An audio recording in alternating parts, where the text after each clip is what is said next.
Misi saya, kenapa saya nak buat Forever Living? Saya ada satu misi dan saya sudah tunaikan misi ini, dan saya rasa bahagia bila tertunai misi ini. Doktor tanpa sempadan. Itu gambar yang Success Day. Masa Success Day hari tu, gambar ni dalam keratan, so saya potong. Sekarang saya letak dekat pintu bilik saya. Perasan tak?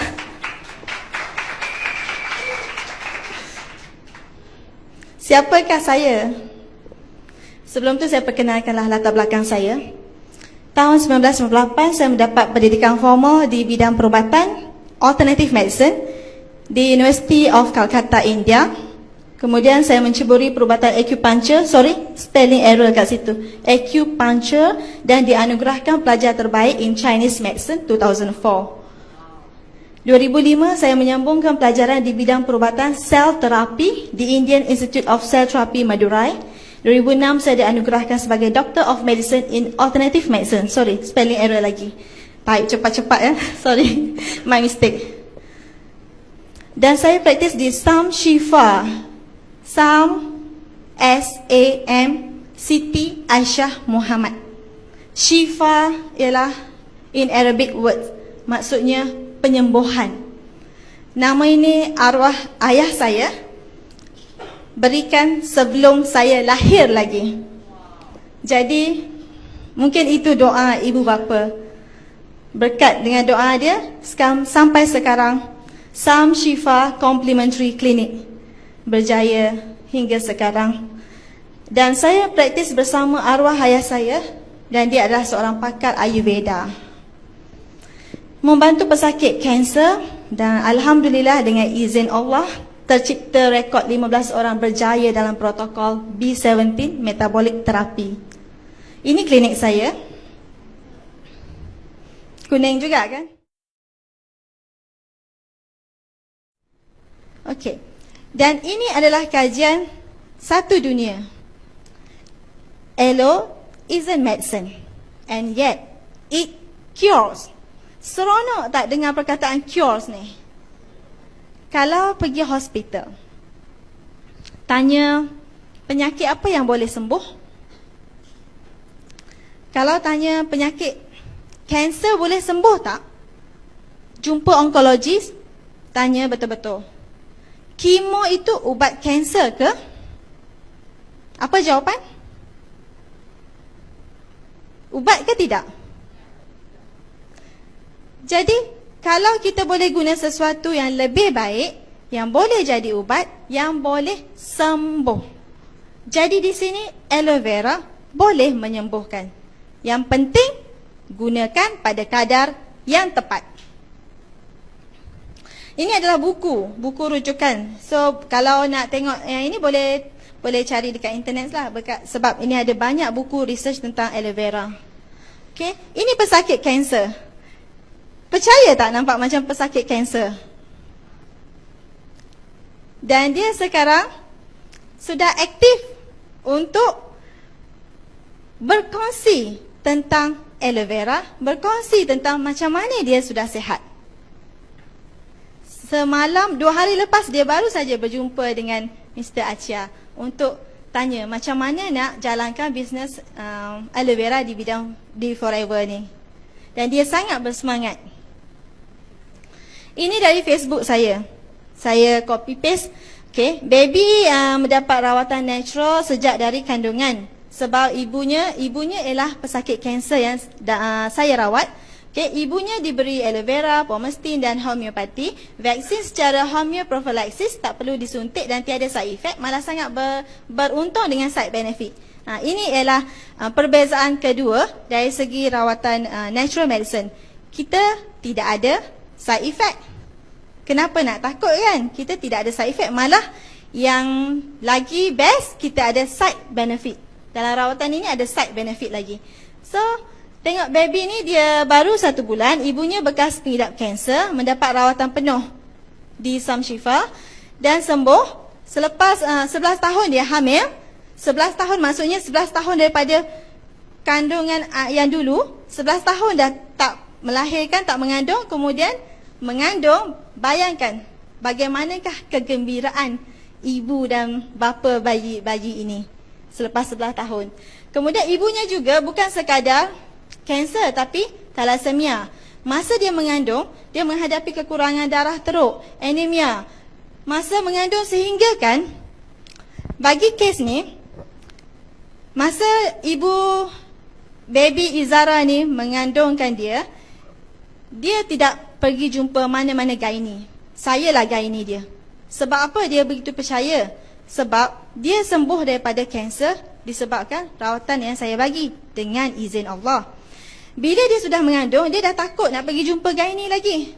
Dia takut nanti apa-apa berlaku yang lebih teruk sebab dia sudah sihat. Dia sudah boleh mengajar, dia seorang pensyarah. Dia boleh mengajar. Jadi bila dia setuju untuk jadikan saya sebagai gynae dia, saya mula ambil kes untuk ibu mengandung yang ada sejarah kanser. Saya rawat daripada awal kandungan sampailah kandungan 7 bulan. Bila kandungan 7 bulan, saya minta dia pergi jumpa mana-mana hospital untuk register lah kan, nak bersalin. Saya tak boleh sambut baby, saya belum ada lesen sambut baby.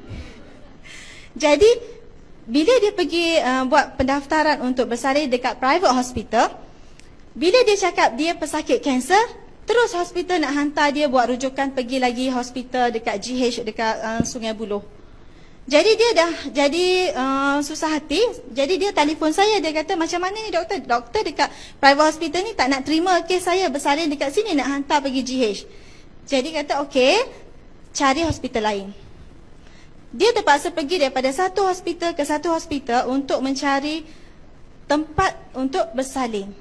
Sehinggalah satu hospital terima dia dan dia ikut nasihat saya untuk bagi syarat dekat doktor yang akan menyambut kelahiran bayi. Syaratnya ialah tidak boleh menerima apa-apa suntikan, apa-apa ubat selagi ubat itu ada unsur dadah atau steroid. Hanya hospital itu saja setuju. Jadi dia ambil keputusan untuk melahirkan anaknya di hospital yang dimaksudkan tadi. Dan bila dia selamat melahirkan anak ini, terus satu hari saja, lepas itu terus balik rumah. Doktor tanya dekat pesakit ini, ubat apa yang awak selalu makan? Selepas setengah jam awak hisap, selepas setengah jam awak minum, selepas setengah jam awak hisap, lepas setengah jam awak minum. Ubat apa? Jadi dia cakap, saya takutlah nak cakap dengan doktor tu. Saya cakap, adalah ubat. Dia tak berani nak cakap dengan doktor tu. Kenapa doktor tu bertanya? Sebab pesakit ini dah menolak semua ubat yang sepatutnya diterima oleh seorang ibu yang akan bersalin kan. Sepatutnya mungkin kena injek dengan pitocin, okey, nak bagi cepat bukaannya. Bayangkan cervix wanita begini. Kenapa ada contraction? Bukan sekadar saja-saja ada contraction. Allah bagi kita ada rasa sakit supaya sedikit-sedikit cervix itu dibuka. Cuba bayangkan bagaimana seorang bayi boleh keluar daripada seorang wanita. Bukan keluar macam tu, tendang saja macam tu. Sebab cervixnya dibuka perlahan-lahan. Tetapi bila diberi injection pitocin, dia akan buka macam mana? Seolah-olah seperti kita letak satu tuas, tahu tuas? Kita letak satu kayu, kita umpil dia, kuk, macam tu. Sebab dia bukan lagi, cervix tu bukan lagi bukaan secara natural, tapi dipaksa, kuk, buka. Jadi buka lah kan, bersalin lah. Nampak macam, wah senanglah bersalin. Ya, tunggu kan post effect ataupun adverse drug effect. Bila? 10 tahun lagi, 20 tahun lagi. Bukan hari tu dapat. Jadi bila baby ni bersalin begitu, dan saya suruh pesakit saya tanya semula, doktor tu ada isteri juga, doktor lelaki. Jadi tanya, kalau isteri doktor, macam mana doktor nak cucuk? Begitu atau doktor nak pilih ini? Dia tanya, kalau macam tu saya nak carilah kat mana ni? Kat mana awak dapat ni? Bermaksud sebenarnya bukan saya saja satu-satunya doktor yang menerima. Saya lagi senang terima sebab saya di bidang natural medicine. Betul tak? Ramai lagi doktor di luar sana sebab saya merawat pesakit kanser yang mana anaknya ialah doktor pakar. Anaknya doktor pakar di bidang kecemasan. Menantunya doktor pakar di bidang saraf. Tapi maknya kena kanser. Hantar? Kenapa tak hantar dekat pakar? Sebab mereka tahu. Jadi ini tidak ada limitation, tidak ada batasan. Selagi dia natural, yang penting kita tahu kegunaan dia, tahu caranya. Dan baby ni sekarang ni dah sebulan, sihat walafiat. Tidak ada kena jaundice pun.